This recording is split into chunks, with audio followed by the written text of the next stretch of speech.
नमस्कार प्रिय विद्यार्थियों। इस लॉकडाउन के चलते, इस वैश्विक कोरोना महामारी के चलते परिश्रम क्लासेज झुंझुनू ने एक लाइव क्लास प्रदान करने हेतु परिश्रम क्लासेज झुंझुनू के नाम से यूट्यूब चैनल की शुरुआत की। इस यूट्यूब चैनल के माध्यम से आपको प्रत्येक दिन 4 या 5 घंटे की अलग अलग सब्जेक्ट्स की क्लास मिलती रहेंगी और आपका जो अध्ययन है, आपकी जो स्टडी है, वो सुचारू रूप से चलती रहेगी। सेकंड बात यह है कि इस स्टडी को जानने के लिए कि आपने कितना पढ़ा, कितना आप अध्ययन करते हो, आपके कंपटीटरों के मध्य आप किस स्थान पर हो, इसके लिए प्रत्येक संडे को 2 घंटों की प्रश्नोत्तरी रखी जाएगी। उस प्रश्नोत्तरी के दौरान लाइव क्वेश्चन पूछे जाएंगे और आपके कमेंट लाइव ही हमें प्राप्त होंगे। उसके अकॉर्डिंग बहुत से छात्र हैं जो भी प्रश्नोत्तरी में शामिल होंगे। कितने छात्र शामिल हैं, उनमें कितने छात्र जल्दी जवाब दे पा रहे हैं, कितने छात्र धीरे धीरे जवाब दे पा रहे हैं। इस प्रकार आपका जो निरीक्षण है या जो परीक्षण है या जो आप अध्ययन में कितनी रुचि रखते हो, उस बात की जानकारी आपको मिलती रहेगी। आज मैं शुरुआत करता हूँ राजस्थान के इतिहास से शुरुआत करेंगे। हम इतिहास से शुरुआत करने के पहले इस इतिहास शब्द के बारे में जानेंगे कि ये इतिहास शब्द है क्या। सीधी सी बात करें तो वर्तमान से लेकर या वर्तमान तक, मनुष्य के पृथ्वी पर आगमन से लेकर वर्तमान तक जितनी भी घटनाएं घटी हैं, उन घटनाओं की सत्य व साइंटिफिक जानकारी जिस विषय में हमें मिलती है, उस विषय को इतिहास कहते हैं। मतलब सत्य व साइंटिफिक जानकारी जिस विषय में मिलती है, उसे ही हम इतिहास कहते हैं। सेकंड बात करेंगे, इस इतिहास को पढ़ने के लिए इतिहास को 3 भागों में विभाजित किया जा चुका है। मतलब इसके अध्ययन करने के लिए इसको 3 पार्टों में पढ़ेंगे। इसके 3 पार्ट मूल रूप से, पहला पार्ट मूल रूप से इसका जो पहला पार्ट है, उस प्रथम पार्ट को नाम दिया गया है प्राक ऐतिहासिक काल। पहले पार्ट को नाम दिया गया है प्राक ऐतिहासिक काल। सेकंड जो पार्ट है, उस सेकंड पार्ट को नाम दिया गया है आद्य ऐतिहासिक काल। सेकंड पार्ट को नाम दिया गया है आद्य ऐतिहासिक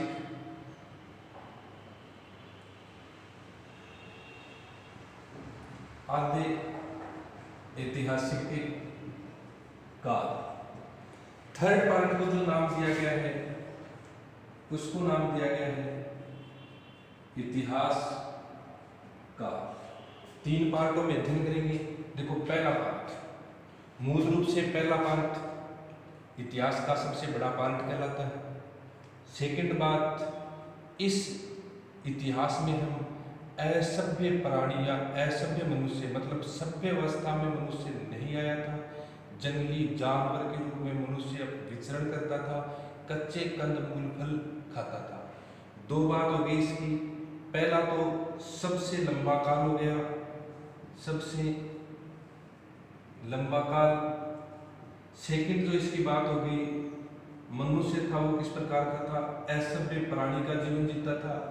इसके अलावा जो खाने पीने का कार्य था, कंदमूल फल खाकर अपना समय व्यतीत करता था। इस इतिहास से आगे या इसके बाद में प्राणी ने अपने आचरण में, अपने सामाजिक जीवन में चेंजमेंट शुरू किया, मतलब बदलाव शुरू किया।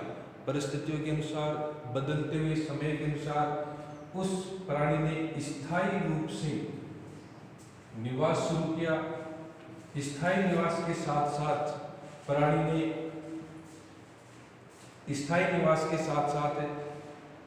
ने कृषि कार्य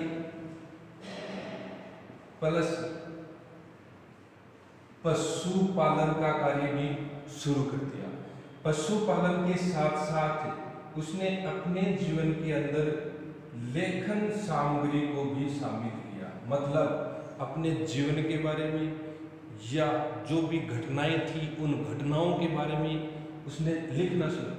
एग्जाम्पल स्वरूप, जैसे वर्तमान में हमारी संसद चल रही होती है, या जो कोई भी घटना घटती है, या अपने लेखककार हैं या अपने कवि हैं, वो सब लिखने का कार्य करते हैं। उस लिखने के कार्य के लिए उनके पास एक लिपि होती है, लिपि के अकॉर्डिंग वो लिखते हैं और दूसरे लोगों के मध्य अपने विचारों को रखते हैं।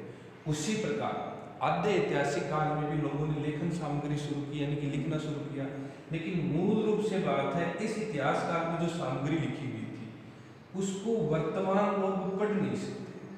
मतलब उस लिपि की मूल जो जानकारी नहीं मिली और उसको पढ़ा नहीं जा सकता। जैसे हम एग्जाम्पल स्वरूप देखें, सिंधु घाटी सभ्यता, इस सिंधु घाटी सभ्यता की लिपि कहलाती थी बुस्ट्रोफेदन लिपि। इस बुस्ट्रोफेदन लिपि वर्तमान में खोज ली है हमारे पुरातत्ववेत्ता थे। उन पुरातत्ववेत्ताओं ने इस लिपि को खोज तो लिया, लेकिन इस लिपि को वो क्या नहीं कर पा रहे हैं, पढ़ नहीं पा रहे हैं। इसलिए आज ऐतिहासिक काल के अंदर हम उन सभी बातों को शामिल करते हैं, या इतिहास के उस पीरियड को या उस समय तक के इतिहास को शामिल करते हैं जिस इतिहास के बारे में हमें लेखन सामग्री तो मिलती है लेकिन उसको हम पढ़ नहीं सकते। एग्जाम्पल स्वरूप सिंधु घाटी सभ्यता का जो काल है वो काल आज इतिहास काल के अंदर शामिल किया जाता है। और इम्प्रूवमेंट हुआ, और इम्प्रूवमेंट होने के साथ साथ लेखन कार्य था जो, वो लेखन कार्य पढ़ा भी जाने लगा। जिस समय के लेखन कार्य को लिखित जानकारी के रूप में भी प्राप्त कर लिया हमने, और उस लिखित जानकारी को पढ़ने में भी हम सक्षम हो गए।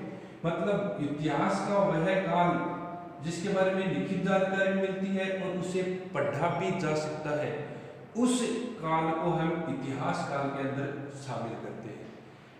एग्जाम्पल स्वरूप हम देखें, वैदिक सभ्यता के बाद में, अपनी सिंधु घाटी सभ्यता के बाद में हमारे यहाँ कौन सा काल आया, वैदिक काल आया। वैदिक काल के बाद में कौन सा काल आया, महाजनपद काल आया। महाजनपद काल के बाद में कौन आए, मौर्य आए। मौर्य के बाद में कौन आए, गुप्त आए। गुप्त के बाद में देखें तो मध्यकाल आया। मध्यकाल के बाद में कौन आए, विदेशी आक्रमणकारी आए। विदेशी आक्रमणकारियों के बाद में देखें तो भारत में सल्तनत काल हो गया, और सल्तनत काल के बाद में देखें तो भारत में बाबर ने मुगल काल की स्थापना कर दी। मुगल काल के बाद में देखें तो भारत में ईस्ट इंडिया कंपनी आई, और भारत में कौन सा शासन शुरू हो गया, अंग्रेजी शासन। इस अंग्रेजी शासन के दौरान 1857 की क्रांति हुई थी। जितने भी जन आंदोलन हुए थे वो सब आंदोलन, जितने भी किसान आंदोलन हुए थे वो सब किसान आंदोलन, यहाँ तक कि हमारी स्वतंत्रता प्राप्ति, और यहाँ तक कि स्वतंत्रता प्राप्ति के बाद में भी जितने भी आविष्कार के कार्य हुए हैं, जितनी भी घटनाएं घटी हैं, यहाँ तक कि हमने जो भी प्रेक्षेपण के कार्य किए हैं, जितनी भी घटनाएं हैं, मतलब वैदिक काल के बाद में वर्तमान तक जितनी भी घटनाएं हैं, उन सब घटनाओं को इतिहास काल में शामिल किया जाता है। एक मिनट फिर से देखो, दोबारा देखो। प्रागैतिहासिक काल सबसे लंबा काल, असभ्य प्राणी व कंदमूल फल खाता था, पढ़ने लिखने से कोई संपर्क नहीं था। आज ऐतिहासिक काल, स्थायी जीवन शुरू हो गया, कृषि कार्य शुरू हो गए, पशुपालन शुरू हो गया, लेखन सामग्री आ गई। हालांकि इतिहास के इस बंटवारे को लेखन सामग्री को आधार बनाया गया है। लिखित जानकारी मिलती है, पढ़ा नहीं जा सकता। एग्जाम्पल सिंधु घाटी सभ्यता, लिखित भी जानकारी मिलती है, पढ़ा भी जा सकता है। इतिहास काल एग्जाम्पल वैदिक काल से लेकर वर्तमान तक, मतलब वैदिक काल से लेकर वर्तमान तक को हम कहाँ पे पढ़ेंगे, इतिहास काल में। अब देखो, हम राजस्थान का इतिहास पढ़ेंगे। राजस्थान के इतिहास में कालीबंगा सभ्यता है, आहड़ सभ्यता है, गणेश्वर सभ्यता है। जितनी भी ये सभ्यताएं हैं उनको तो पढ़ेंगे हम आदि ऐतिहासिक काल के अंदर। इसके बाद जितने भी हम रियासती काल में रियासत पढ़ेंगे, मेवाड़ के कछुआ वंश पढ़ेंगे, मारवाड़ का राठौड़ वंश, बीकानेर का राठौड़ वंश, अजमेर का चौहान वंश, जोधपुर क्षेत्र के प्राचीन पहले के गुर्जर प्रतिहार वंश, जितने भी वंश पढ़ेंगे। इसके अलावा बिजोलिया का किसान आंदोलन, नीमूचना का, नीमराना का किसान आंदोलन, बेंगू का किसान आंदोलन, दुधवा खारा का किसान आंदोलन। इसके अलावा जो भी हम जानकारी पढ़ेंगे वो किस में पढ़ेंगे, इतिहास काल के अंदर पढ़ेंगे।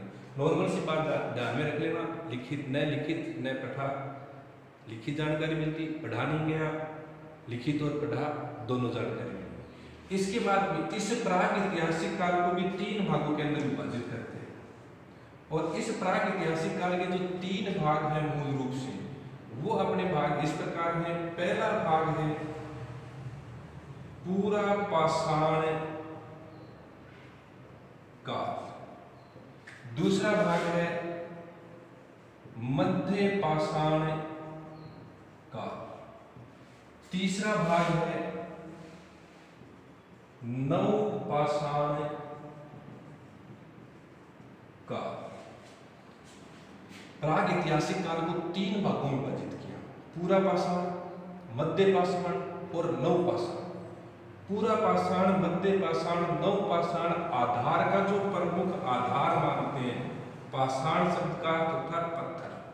पत्थर को आधार इसलिए माना गया, इस समय मनुष्य के दैनिक जितने भी कार्यकलाप थे या जितनी भी दैनिक क्रियाएं करता था, यहाँ तक कि शिकार करना, पत्थर से आग जलाना, पत्थर से किसी प्रकार की खुदाई करना, पत्थर से किसी भी प्रकार के पेड़ों को काटना, पत्थर से ही करता था।